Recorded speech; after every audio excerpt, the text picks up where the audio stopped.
I am Jesse Scharf, and I am moderating this panel. I took a piece of paper that described what the panel is supposed to be about, but we've actually just changed it in the last 5 minutes. So yeah, exactly. So we're all going to be good. And just to give you a good indication of what of what I think this panel is supposed to be about, my wife called me a few hours ago and said, can you do something for me this afternoon? And I said, I can't. I'm doing a panel at the Milken Conference. And she says, what's the panel about? And I said, it's about hospitality. It's a true story, by the way. I've got the email to prove it. And she said, who's on the panel? I told her who's on the panel. And she said this. And I'm trying to find the exact email so I can read it. But it was something like, oh, hospitality. Can you tell Michael that we need to be at the Fairmont on August 21st, 22nd, and 23rd? And can you tell Mr. Firstman, it's Michael and Mr. Firstman, that we're going to be at the Montage in Laguna in June? Can we get an upgrade, please? So, if nothing else, that's what I hope we wind up getting out of this thing. And whoever's manning the door, if we actually get to a point where there are no more seats here, could you please lock the door so that I can actually call my mom afterwards and tell her that I sold out a panel at the Milken Conference? And by the way, I front load all my shtick, and I think I'm just about done with it now, so we'll be okay. So look, the panel, we are going to discuss what's happening in the world of hospitality, broadly defined, with an emphasis on somewhat globalization, which I think this was described as what's happening with the brands, impact of technology. And the truth is, when I first heard about this panel through Henry, and again this weekend, I just decided to Google the words hospitality and hotels and several variants. And what came up are the 5 topics. 1, pricing seems to be at or close to an all-time high, thanks in part to Mr. Firstman, as my wife calls him. The globalization of the investment base, the effect of millennials. You'll find probably more articles on the effects of millennials than anything else. After that, the effect of technology, specifically Airbnb, probably mentioned more often than anything else. The internet and just the hotels.com of the world. And just the effect that all of this is having on the brands. So we decided to get a very diverse panel of folks, starting with Henry. And I'm not going to introduce folks, but we've got an investor, an owner/operator, really a consolidated company that does a little bit of everything in the hospitality / what's the correct term to use? Vacation ownership world. The King of New York hospitality, and a man who really invented his own brand that kind of skyrocketed to the top. So just by way of introduction, if you could each give sort of 30 seconds and describe who you are and what you do. And Alan, we'll start with you. Sorry, Mr. Firstman, we'll start with you. It's Alan, thank you. Okay. I'm Alan Firstman, the founder and CEO of Montage. Montage Hotels, we have 5 operating hotels today: Laguna Beach, Beverly Hills, Deer Valley, Maui, Capitol Bay there, and the Inn at Palmetto Bluff. We're in development in Cabo as well. And we've just introduced a new brand, a luxury lifestyle brand. We're under construction with Pendry, San Diego. We've got 2 others in design and development already. And enjoying the last few years of great growth. 47 seconds, not bad. Mahmood? Mahmood Kimchi with Highgate. We founded Highgate about 25 years ago, focused initially on investing in lodging assets across the entire spectrum, and owner-operator, and more recently have started to grow a third-party management business also. We operate about 24,000 hotel rooms, primarily in the United States, primarily on both coasts. We operate about 11,000 rooms in Manhattan. We've recently begun an effort in Europe where we've been involved in about $1 billion worth of euros worth of acquisitions over the last few months. And we are now starting to wander down to Latin America, where we expect to get more active in the near future. So globalization indeed. David? Hi, David Palmer, CEO of Diamond Resorts International. We manage 93 vacation ownership resorts worldwide. About half of those are in the United States, the other half are in Europe. We have 500,000 members in our system. We sell a prepaid vacation membership that provides access to our 93 managed resorts, another over 200 affiliated resorts, giving our our members access to over 300 points of presence around the world. Great. Michael? Hi, Michael Rosenfeld. I'm the founder of Woodridge Capital Partners, and we're a broad-based real estate investment and development company, cross-platform residential, retail, hospitality, pretty much coast to coast, sometimes in Canada. And over the last 7 years, we've become very focused on the hospitality space. Our basic platform is opportunistic in nature. And Henry? I'm Henry Silverman, CEO of Kane Hoy. We do a lot of what Michael does. I've been in and around the hospitality world for about 40 years and have seen lots of trends, which we'll be happy to discuss this afternoon. Great. And last but least, Jesse Scharf. I'm one of the co-chairs of the real estate department at Gibson, Dunn & Crutcher. I represent primarily investors, operators, and lenders, really across the spectrum in terms of product type. And hotels have been interesting. There's no doubt that 2008, 2009, hotels were clearly the ugly ducklings, and now they seem to be the bells of the ball. 2009, the only work we did that involved hotels was restructuring, or occasionally, in the case of some really smart people, buying distressed debt on hotels, and the world has exploded. So, Michael, you mentioned that you're opportunistic. Henry, you as well. I actually, for the first 3 or 4 years that I knew you, I actually thought that was your name, opportunistic. Why don't you tell us a little bit about what brought you into the world of hotels, and just give us an example of a deal or two that you've done in the last, really at the beginning of this recession that's indicative. Okay, so, and hopefully I won't offend anybody, although You'll probably offend me. Although I seem to do that fairly well. The hotel business was probably the last business I ever wanted to be in. It had everything that we disliked. A lot of employees, contracts with major management companies, unions, highly volatile model, very leveraged model, and the margins weren't that great. So when we looked at the landscape, we did a lot of development deals over a 30-year period. I would say that it was my impression that we would not get into the hotel business. In 2008, we acquired the Century Plaza Hotel as a counter-cyclical redevelopment play. We had just completed a residential high-rise deal on Wilshire Corridor and sold it to Alad, the Plaza Hotel Group, and we're repositioning into what we thought was a phenomenal asset, but it was really based upon probably the most potently entitleable asset in Southern California, strategically located, surrounded by 10 million feet of Class A office, 1 million feet of the highest performing retail. So it really didn't have anything to do with the hotel business. But what we found when we got into that is if you buy things in 2008, when everybody's giving them away, that highly leveraged model can work dramatically in your favor.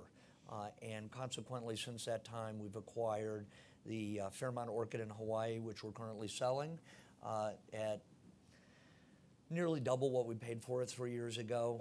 Fairmont San Francisco, Mark Hopkins San Francisco, Stanford Court, and a series of boutique hotels.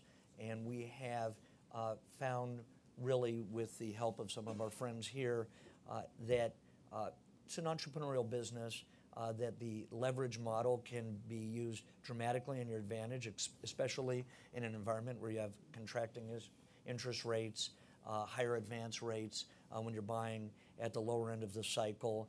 And as some of my friends like Mahmood, we have found is that if you apply common sense to sometimes a nonsensical industry and do things like revenue manage and drive the brands in a direction that's profit-oriented as opposed to just growth-oriented, might work out. Mahmood, how do you drive the brands in a direction that is profit-oriented? Well, you start by managing the hotels yourself rather than allowing the brands to manage them. That's usually worth a substantial amount of margin and flexibility and back-end residual cap rate. You negotiate very, very vigorously with the brands around standards, around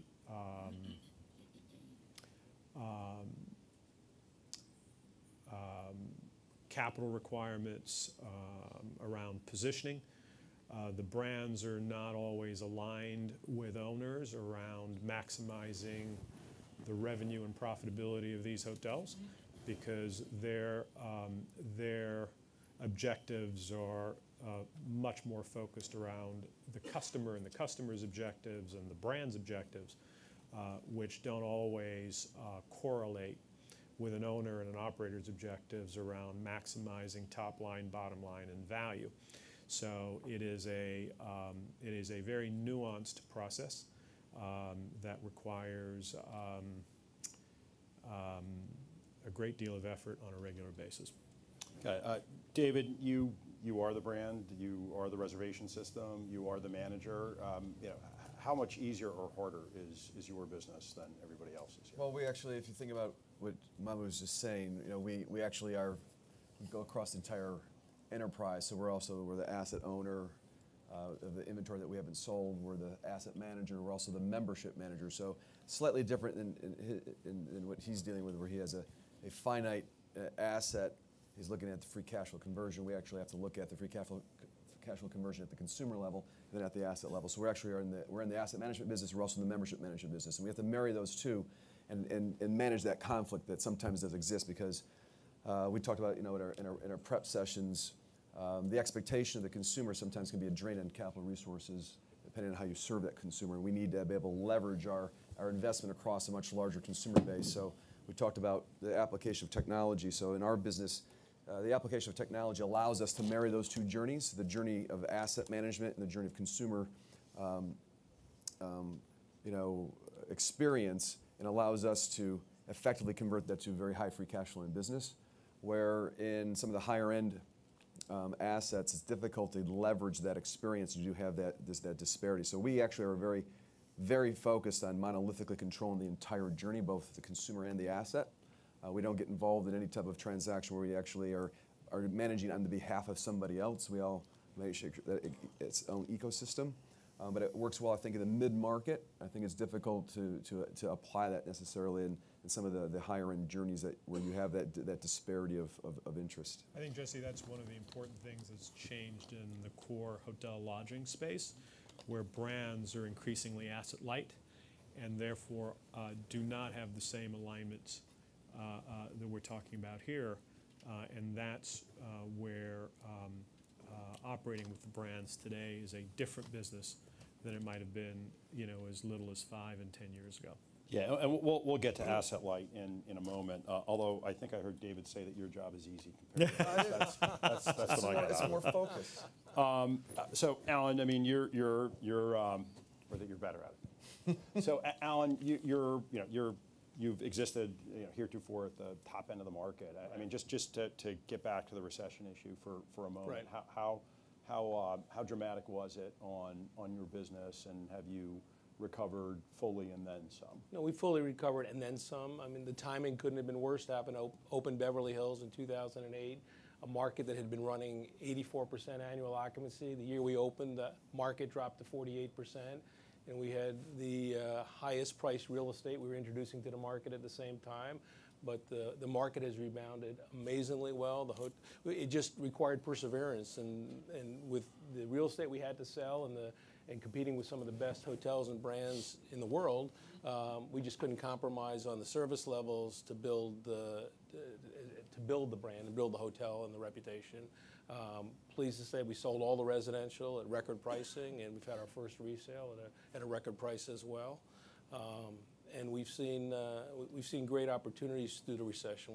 The opportunity in Maui came about through a failed project that we were able to reflag. It was a Ritz residence that we converted to a hotel, and our timing was actually great there, and a beneficiary of the recession. Great. Most of us here actually are substantially the beneficiary of what happened in 2009. Our business wouldn't be where it is today.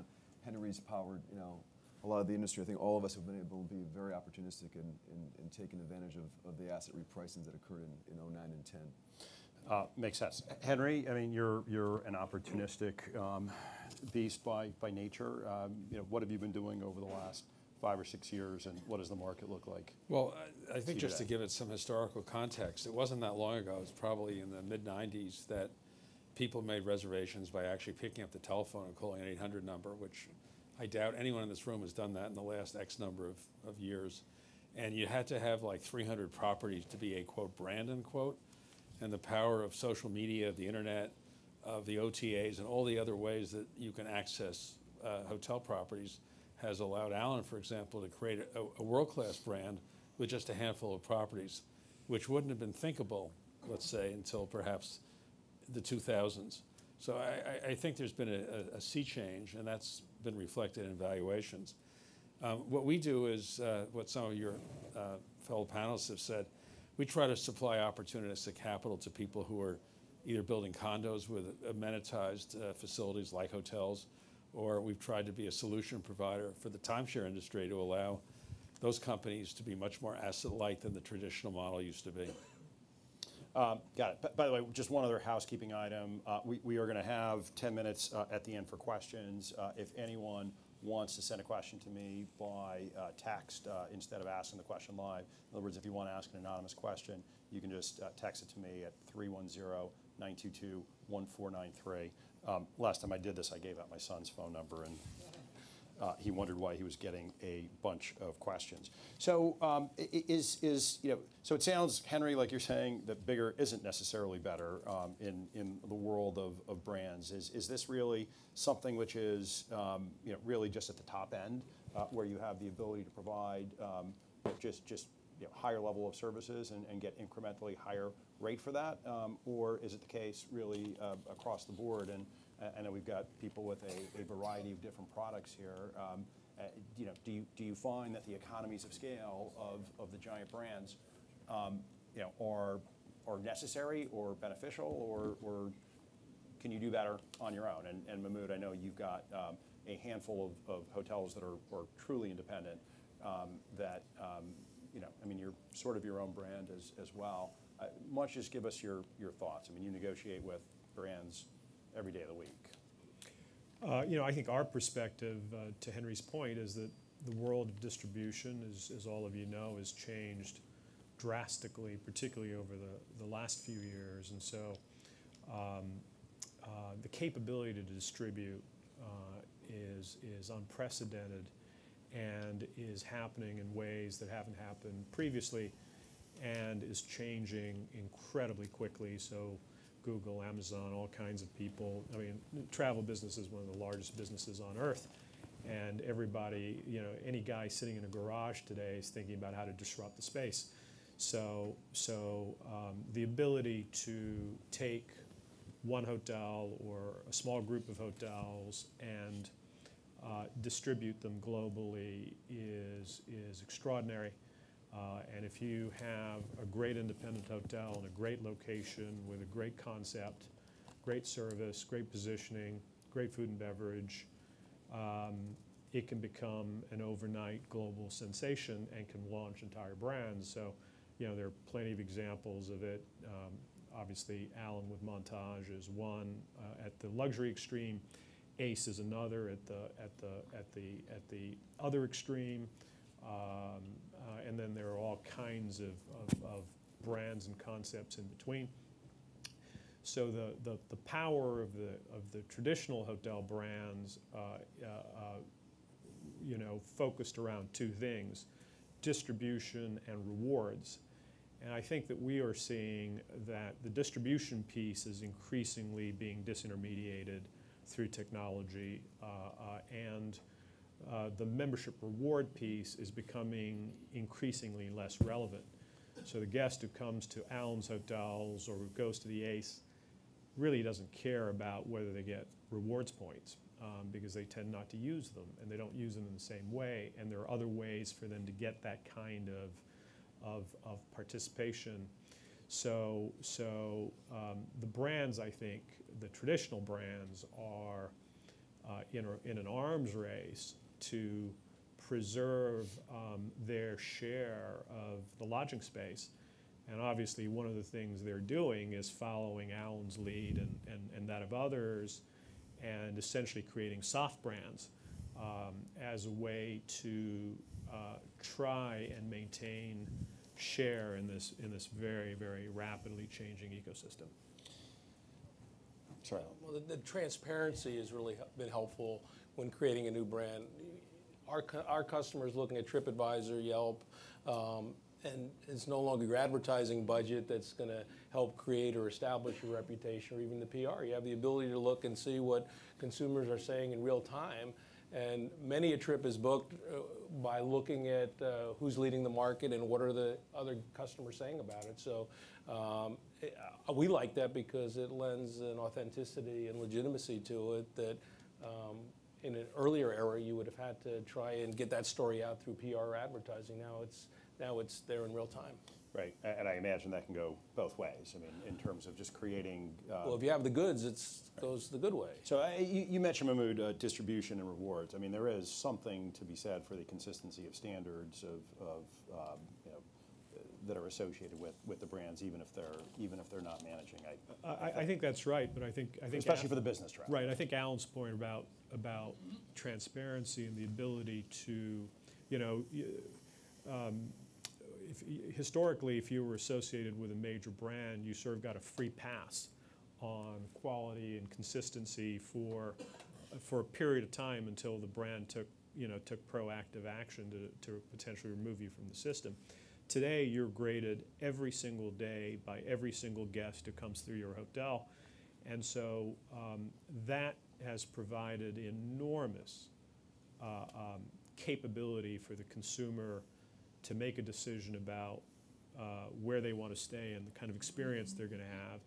And with the quality of photography and graphics and imagery, customer today knows exactly what hotel room they're going to get, what that hotel room looks and feels like, and what people think about the hotel they're staying in. So that has had an enormous impact on distribution. Got it.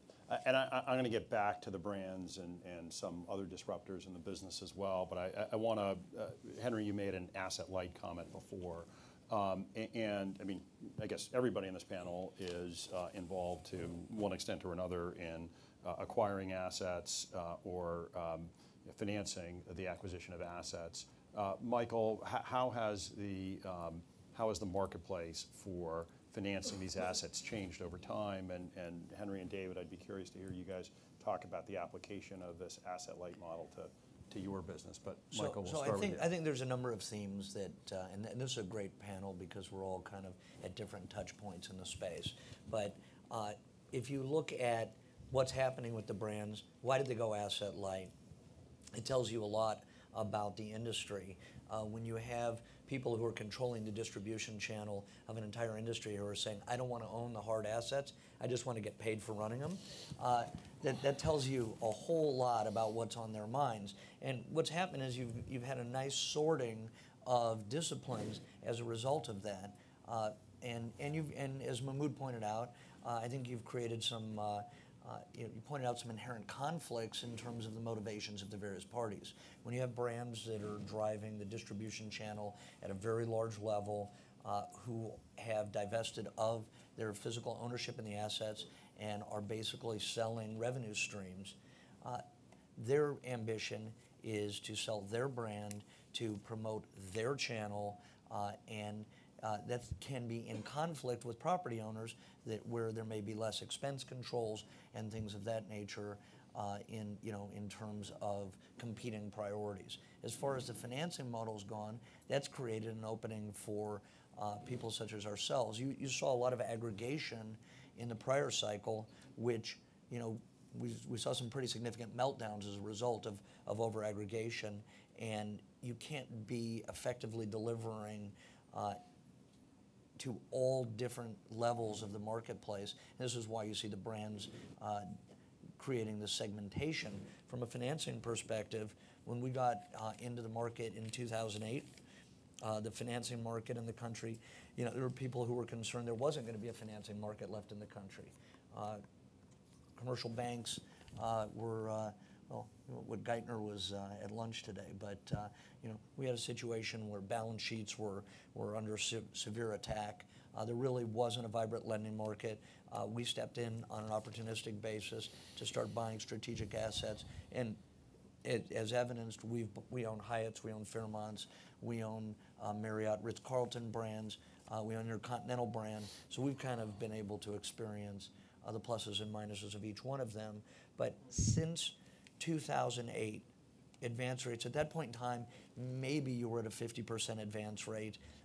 If you were in an opportunistic transaction, you could be looking at 750, 800 over LIBOR as a interest rate. We're now looking at rates in the 3s, below 4s. You're seeing advance rates. For all first mortgage financing, right? First mortgage financing, you're seeing at 75, 80% advance rates in some cases. Mezz rates are down, and some cases we're seeing those in the 7s and 8s. So you kind of look at that and you say, wow, this maybe looks a little too familiar to a prior time where leverage is driving the industry. And I think that for those of us who gone in early enough, it's great, because we're able to repatriate capital. Our returns are phenomenal. We have strong equity positions. But what we hear from the banks is they're concerned that as rates have dropped and advance rates have gone up, that becomes the norm and the expectation for the acquisition side of the market, where people are dependent upon that to be able to make a transaction work. And what happens when that reverses? What does happen? Well, we'll get to that. We'll get to that in a minute as well. Just Henry, in terms of your experience financing deals? I won't be here. That's very good. Well, I think the point is, bigger was better, because the way you marketed it was totally, the industry has totally changed. There was an enormous amount of TV buy, and what did you sell? You sold the product, you showed the product on TV. That doesn't happen anymore, as Mahmood said. So the distribution has changed, the marketing has changed, the self-evaluation has changed. The QA inspector becomes the consumer, never happened before. So technology really has revolutionized the hospitality industry, but in a good way, because it's enabled the consumer to make better choices. It hasn't reduced occupancy, but it has actually increased rate and occupancy in a very beneficial way. But it's a bit different business than it was 15 or 20 years ago. Does anybody here have a favorite hotel commercial from television? 70s, Frank Sinatra, Golden Nugget commercials. Come on, you're from New Jersey. You must remember those. Those were the best, with the towels. With Steve, yeah. All right, David. You're in the business of developing, or I suppose acquiring, rehabbing, and then just selling off to your customers, memberships. How has the finance market developed in a way which is beneficial or harmful to you? I mean, is it different to get a project off the ground now than it was 5 or 10 years ago? Well, I think Henry has fundamentally helped change the industry. We, together with Henry, his former balance sheet at Guggenheim, and the guys at Silver Rock, and I see Vinay's over here, pioneered the first asset-light transaction in the industry, where we actually had the financial partner take complete ownership of the asset and then sold it to us over a structured deal over time. Then Henry took that, productized it, and brought it to Wyndham, and he's done now. We did the first, you did Alex Hotel, then you did the Rio Suites, and now you've done 3 more with them. And now it's taking that business model out, which has become really more industry accepted, that there would be a financial/developer partner who actually owns, develops the asset, and then we'll enter into a forward buy commitment, say a 5-year buy commitment, to sell that asset down through our distribution system, which is a wholly contained distribution system. What we give them is surety of distribution and timing. We have very algebraically driven tour models that produce very consistent revenue streams that they can then bank against and create a very structured IRR, very, very predictable free cash yield on that. So I think that the combination of a balance sheet that has attractive structure to it, and these are all structured deals, with a very predictable distribution system, and that's what technology has enabled our systems to become much more predictable. So Henry sits there able to get kind of a mid-teens or so structured IRR. We're still able to get, say, a mid-30s free cash flow yield. Jesse. Okay, all right, that's fine. On our deal, so I think it has Mid-teens, changed. lower 20s. What's the difference, right? I guess unlevered, I'd say mid-teens, and they made the low 20s on us. So, I priced you down a little bit after you deal with us. So, but the guy does you a favor, and you're driving down on price. It's fundamentally changed the way that we can go to market. We give our shareholder base a much more predictable free cash flow profile as a result of it. We're not clogging our balance sheet up with hundreds of millions of dollars of development, and then having that come back out of the ground 3 years later. So we're able to sit and look at the market and say, well, we'll deploy X amount of capital against a project like this with 30% plus free cash flow yields. Our partner will take the balance of the development risk and get a great structured return. So it's changed the entire way our industry is structured. You can see that's the reason why Henry's now doing business with the entire industry. I think every brand now is working with you, right? Trying. Right. So. But Jesse, I think a point that we ought to make for the audience is that most of these companies either are public or want to go public, and the public markets are rewarding free cash flow as it really has never done before. As cap rates have gone down, the multiple of free cash flow has gone up. So by creating an asset-light model, you're really creating a free cash flow stream. Predictable free cash flow. Exactly, and that's going to be valued more highly. And as a consequence, the stocks of virtually every vacation ownership company have at least doubled in the last year, way outperforming the S&P 500. Wow. We IPO'd at 14. We're trading at 34 today. VAC is similar, situation with Wyndham. So all of us have, as we have transformed our balance sheets into asset-light and been able to articulate very prescribed free cash flow conversion off of our revenue model, all of us have enjoyed a substantial increase in our overall market capitalizations. And Henry, no one's come close to not performing so far? No. The way these transactions work is that the resale risk is taken by the vacation ownership operator, and who are motivating the sales force. And we all know that that's a product that's sold, it's not bought. So with the appropriate motivation, the product can in fact be sold. Jesse told me that way to disagree, so I'll disagree with that. That's even better than no comment. That's pretty good. The product is so inherently attractive that you don't need to sell it. Look, we at Diamond are bridging into territory that has clearly salt-like economics. I would say that the industry for 30 years enjoyed very predictable but very much bought economics, where you had conversion to free cash flow that looked very much where they're highly the cost structure of delivering that good and that service was a bought-like good. But we now have, and this is public information, we have a number of we'll do 1,500 tours this year. We'll have close to 30% conversion rate on that at a much lower cost structure. So those are salt-like economics when you have 30% of the people walking in the door buying a membership from you versus the industry norm of, say, 12, 13, 14%. So we're starting to change that dynamic. But the point that Henry was making is that any timeshare company is their direct marketing business are highly predictable conversion of X number of tours in the door, Y number of people will convert, and you have 20-year business models that can support that. So when he enters into a forward commitment, a 5-year commitment from any one of us, whether it's Wyndham, whether it's us, whether it's Marriott, he has tremendous surety that there's going to be performance on that contract. And there's none of us have ever failed in not only in his new construct, but if you look at just the industry distribution of sales conversion, we have 20, 30-year history of being able to convert a certain percentage of people that walk into our sales centers on a very consistent basis. How's your product different than your competitors? I mean, just. Well, I think the asset quality is quite similar. Actually, it's really a question of how we administer the overall membership of the system. And get back to Mahmoud's point, journey management is really is what we're involved in. And we have to use it. We have to deploy technology in order to be able to leverage journey, a very consistent journey management. And we'll talk about some of the disruptors to that journey management. One of the things that Airbnb and some of these guys have done, they've done a great job disrupting. And what we have to do as an industry is actually get and elevate the journey management, the experience that we're delivering to the consumer, the consistency, not only just the basic systems put in place, but the reservation systems. But there's such transparency of experience now. I mean, people know instantly whether you had a great experience or a bad experience. Instant transparency is posted out on the internet. So we have to I think Airbnb has made all of us better. By the way, Henry was one of the first. He actually was in the Airbnb business before Airbnb became a big deal. But it's a major disruptor, making us what do we really stand for as a hospitality industry? You know, what does that brand experience stand for? And we have to deploy technology or human capital to be able to elevate it above basically the self-regulated environment of Airbnb. So I seem to recall sitting in this audience 5 or 6 years ago when your predecessor as CEO of your company said that he gives every guest, every member his email address. Was that effective? It was very effective in 2009.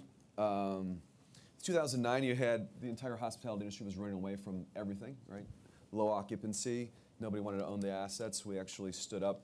Stephen called me at 2 o'clock in the morning with an idea, and I thought it was crazy, but you know, we backed up the system. We actually put in place an effective way for our consumers to feel that there was real accountability in the system, that if they were dissatisfied, that they can come to you know, the person at the highest level of the organization and have the organization be responsive in a very short period of time. So we took that and have been able to institutionalize it now and leverage it. Obviously, we've grown substantially since then, so we actually have a whole entire customer service organization and philosophy that's based on that level of access and transparency. But if your organization doesn't catch up, if you don't do that, that is now a given. If you don't make that commitment as a management company to have that level of responsiveness, you're not in business anymore. There's just too much consumer transparency. So what Stephen did in 2009, which was pretty radical back then, it has to be an industry norm right now. It has to be.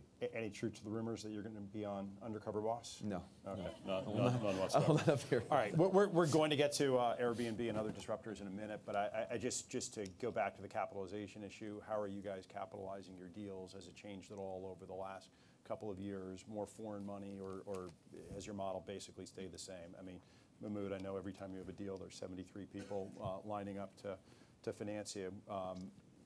What does it look like? I think our experience is that with the recovery of the capital markets, the recovery of the lodging markets, capital has become profuse. It comes in every shape and flavor imaginable. You've got most recently, as you all have seen with the Waldorf trade and others, a flood of Chinese money coming in, Chinese insurance money, Chinese individuals. You continue to have a lot of capital coming in from the Middle East, a lot of high net worth capital, a lot of institutional capital, opportunistic capital, and then other flavors of institutional capital, the pension funds, the endowments, and then both the private and the public REIT markets are raising capital at unprecedented levels and are able to issue equity overnight in very, very large amounts. So I don't think I've ever seen a more diverse capital environment in my career than we're seeing at the moment. You can do a drive-by senior debt financing in 2 days right now, which just unheard of as far as the speed to market you can get from a financing standpoint. And we mentioned we put the Orchid on the market.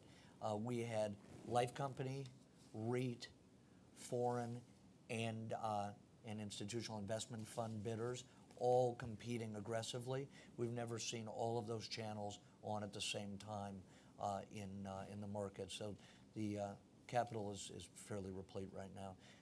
But it's definitely haves and have-not, though. If you have the right capital structure, the right distribution structure, there's an abundance of capital. But if you don't, forget it.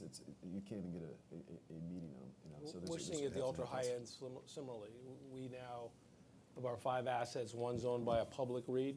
We have 2 by high net individuals. We've got another asset that's owned by private equity. So it's much more diverse. The key for us, though, now is matching the opportunities with the right capital source. And the capital differs in what they're looking for. Some want more urban, less resort. Some want more of a residential component. Some want no residential. So what we do in the development process now is try and match up where we think the right capital fits for the investment opportunity so we can find the right match. And that'll help fuel the growth. All right. So we've all been talking. I mean, it sounds like the theme is there's lots of capital. The market's fundamentals are fairly healthy. The brands are perhaps more malleable to working in the way that ownership and management wants them to be. I don't know that it necessarily means that bigger is better from a brand perspective, but one trend that we've also been reading about a lot lately is the fact that every major brand in the world who doesn't already have a boutique brand is trying to roll one out. How does that fit into the whole marketplace, and how does it compete with guys like you who have your own little niches in the marketplace? And I mean, Alan, you've got your own new brand that you're rolling out. If you wouldn't mind answering all those questions and telling us a little bit about your new brand as well, that would be great. I could repeat the questions if you'd like, but. We're rolling out a new brand for two reasons. One is to protect the Montage brand. There's only so many markets that Montage appropriately belongs in, and those are markets that can support the kind of rates that we need to get to deliver the kind of service levels we want to deliver.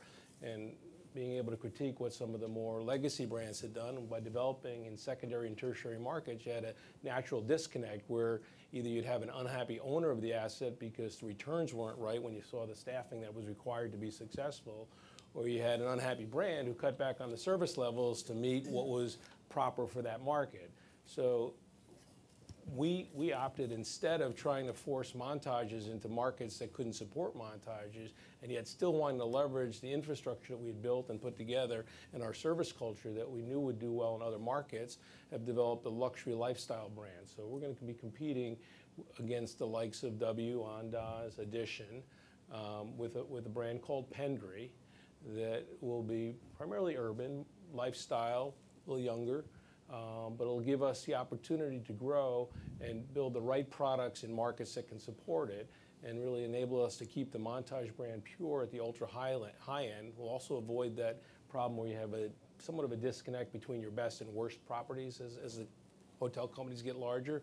I want to keep that gap very narrow, and then we'll have the ability to roll out hotels in markets that we never considered before. We're going to be in the gas lamp of San Diego, which you can't get a $500 or $600 average rate, but you can get a $300 rate and be very successful at. We look at markets like Austin, Nashville, Seattle, great markets, great hotel markets where we can put our new Pendry brand. So we're very excited about that. And again, it works for preserving the Montage as well as the growth opportunity. And how are you going to compete against the W's? What's your competitive advantage? Well, similarly, will I be allowed to stay there, or am I too old? Your son will be allowed, and occasionally, you'll want to stay there. My son won't be able to afford it unless I pay for it. It'll be the blend. For us, we're going to leverage. When we looked at that luxury lifestyle space, traditionally that space was known not for great service, but for a cool, hip vibe. Maybe small rooms, dark rooms, not great lighting, and that customer has evolved. That the original Schrager customer or early W customer now is looking for a little bit more, and provide our service culture with a fashion-forward, great design, great activity and action is a great model for us. And then we think we'll be able to compete with.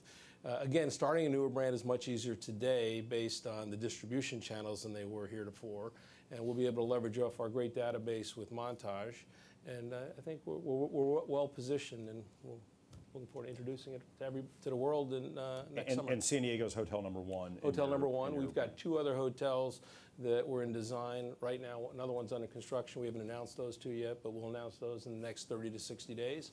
And it'll be more of an opportunistic and a faster growth brand for us than Montage. It takes a very long time to develop a Montage hotel and properly execute. Okay. And piece of cake financing the thing, even though it was the first hotel in this new brand? Really well financed. We financed it, had multiple options to finance it, and we were able to do that. And in large part of the track record we had in introducing the brand at Montage, and the dynamics make great sense for this brand as well. Okay. Mahmood, what do you think about this trend towards, sort of the opposite of Pendry, the institutionalization of hipness or coolness through these brands? I mean, it kind of strikes me as being a little incongruous, but does it work? And what's your experience been on your sort of truly independent hotels in New York? Again, I think the global brands have a massive need to remain relevant to the evolving customer, and that customer wants a differentiated experience, and they're not getting that at your father's Marriott, and so this need for interesting, relevant, authentic experiences is driving the industry. I don't think it's at all limited to millennials. I think that it's driven as much, as Alan is saying, by the affluent customer who may have in their 20s and 30s enjoyed staying at the Paramount or the Delano, but today want a much more sophisticated, high-touch experience. And so the brands are reacting to that. They're also reacting to the fact that their traditional distribution is fully saturated, and they have to find new shelf space to distribute their products and to sustain the growth levels that Henry was talking about, and that analysts and investors are looking for. So I think they're in a huge race to stay relevant to their customer and to stay relevant to their investor.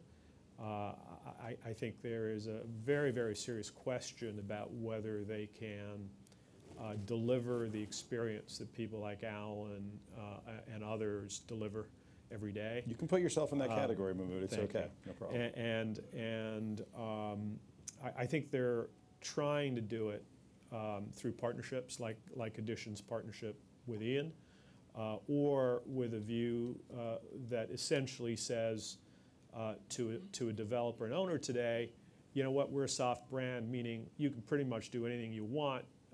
No standards? I don't think any of them would want to confess to no standards, but the box is bigger, wider, more flexible than it's ever been, and if you meet certain minimal standards, you can get on the distribution system of really all of the major brands today.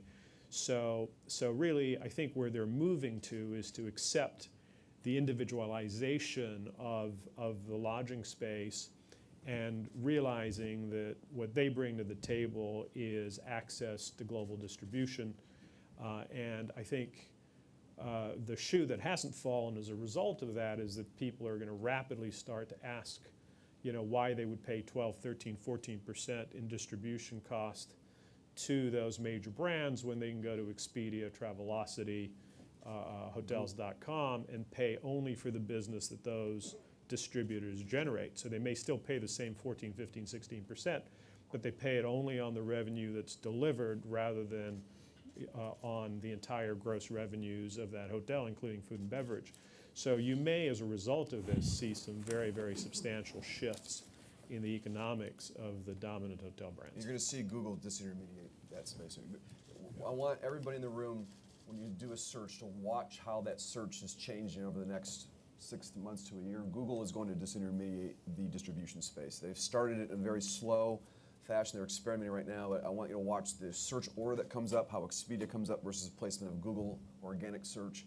And they're going to have a much more attractive, for an asset owner, they're going to have a much more attractive fee distribution structure, and they will disintermediate that space. And they're going to be, instead of paying 20%, 15%, they'll come down underneath it, and they're going to have, obviously, primary space. So technology is going to continue to disintermediate the distribution space, allowing the asset owners to really control much more of that revenue, or a conversion of that revenue. I think what we're also seeing is that historically, if you wanted to sign up with Marriott, Hilton, Starwood, Hyatt, as a franchisee or as an owner, giving them your hotel, whether it was franchised or managed, you would traditionally sign up to a minimum 20-year deal with options on the part of the brand to take you out another 20, 30 years.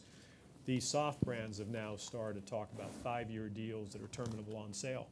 So the annuities that we've been talking about could become, again, highly disrupted, which could have some very, very serious implications to the economic models of some of these brands. All right, so I've got just a handful of things left to finish.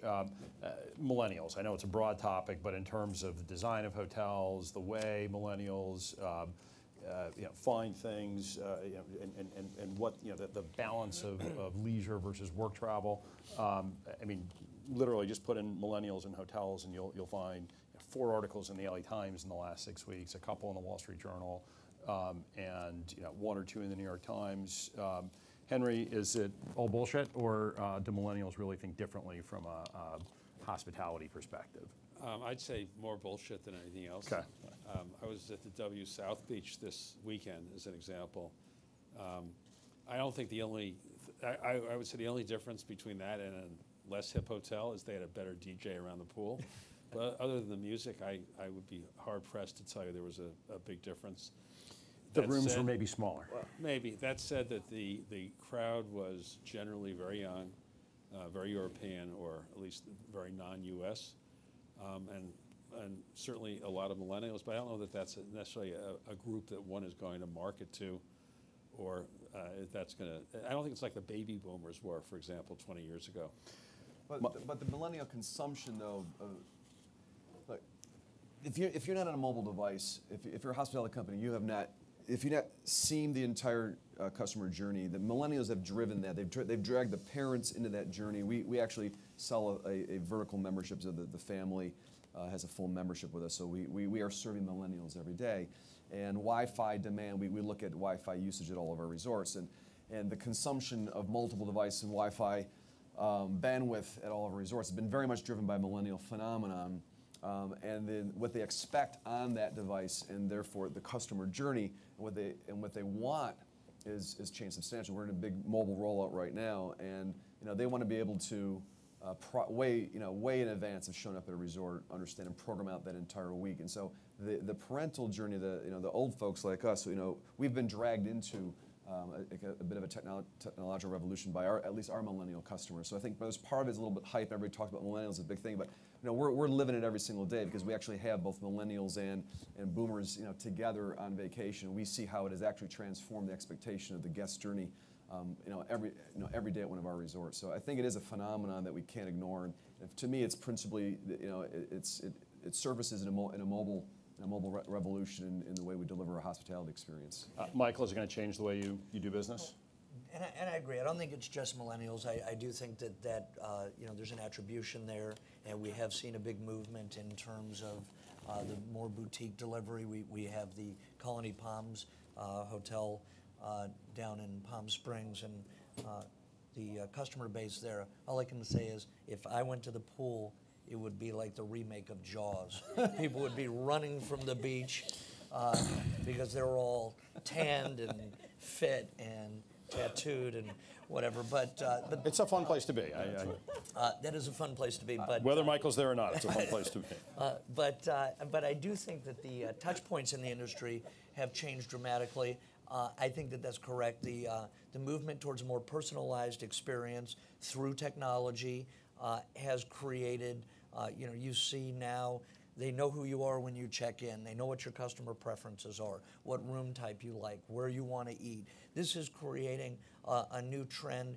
We're redesigning, and we've had an opportunity to redesign a lot of our properties. There's a much stronger food and beverage emphasis. And the upsale opportunities that have occurred as a result of that have been phenomenal because you're actually accessing your consumer iPad devices where you are touching them and they're saying, this is where I want to eat, this is what I want to do, this is the experience I want to have, this is, not touching anyone, this is the spa experience. I saw Jesse's face. And I think that that's an interesting trend. San Francisco is a very forward market. One of the hotels that the Stanford Court kind of moved in that direction. And I think the guys who do it really well, I think that, a Montage, for example, is creating a very personalized experience, and that people will pay for that.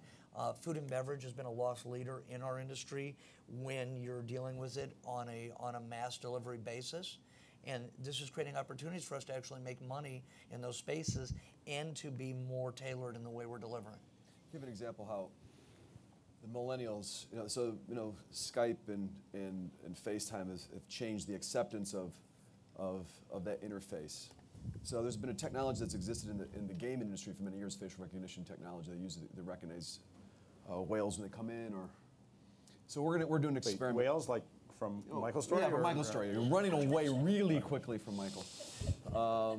You should be clothed at all times, by the way. We decided at all times in America, you should just be fully clothed. Michael's a good-looking guy. This is we're going to do some experimentation this year. We're looking through some of the policy issues in it, but millennials are much more accepting of it. When they walk into a lobby, if we use facial recognition, so when they come up to the desk, we know who they are. They're much, much more accepting of that than people that are our age. And we're paranoid about it. We say, oh my God, Big Brother, right? We're back in 1984, and we all read that novel when we were in high school. But the millennials are much more accepting of that experience and that journey. And how do we maximize it? How do we deploy that technology? So we're going to do some experimentation with that. I'm not sure we're going to deploy it or not because it can freak some people out. But that's where the millennial equation can't be ignored. They're much more accepting of how technology interfaces into their overall experience at the resort level every day. And we have to constantly be exploring what is accepting to them or acceptable to them may not be with us, but how do we join those two experiences together? Okay. We're going to have to move pretty quickly to finish this. Let's talk about Airbnb and other disruptors along those lines. And it's funny, if you look in the hotel sort of trade business, and I did a Google search looking at stuff from 2013, 2014, 2015, and 2013, the general sentiment was, despite all the listings that Airbnb has, only 1% of visitors, 8.8% of visitors in New York City used Airbnb. 2014, it was a little bit more alarmist. 2015, if I could paraphrase, and hopefully I can use these words at this conference, it was, you got to tax these motherfuckers. They're putting us out of business. How big a threat is it to you guys, or is it a threat at all? Well, they're here to stay. The shared economy. Look, we participate in the shared. All of us are in the shared economy, right? The hotel room, by definition, is a shared asset. So what's allowed is that technology has allowed that transparency to exist, so people can see the journey that they're going to be experiencing. Now, it's all self-reported though, and the issue ultimately gets down to assistance procedures and life safety first and foremost. So when the tsunami warning hit off the coast of Japan, we had to evacuate our entire resort in both Kauai and in Maui, and so we had to reposition over 1,000 guests and team family members. And there's a certain protocol that people kind of buy into when they're in a resort and in a leisure environment, that we're all stewards of that experience, right? Part of life safety is part of that, and cleaning the sheet the right way, making sure you've dealt with all of the OSHA compliance and the chemicals that are being used. And in the Airbnb model, you're taking a certain risk. So it will exist because certain people are willing to take that risk. They're willing to accept the fact that they're taking kind of a self-regulated, self-reported experience. There's still a lot of transparency, a lot of technological transparency that exists, but what we are and have to do as a result of Airbnb is elevate the experience that they're, not only from a life safety standpoint, but what the programming is. So what we've done, we've gotten heavily into the programming business. We have 26 global events. We're running 2 to 3 events, a year, that celebrate something specific. Last summer, we ran six consecutive weeks of family games. We had 82,000 people participate in those games across the globe.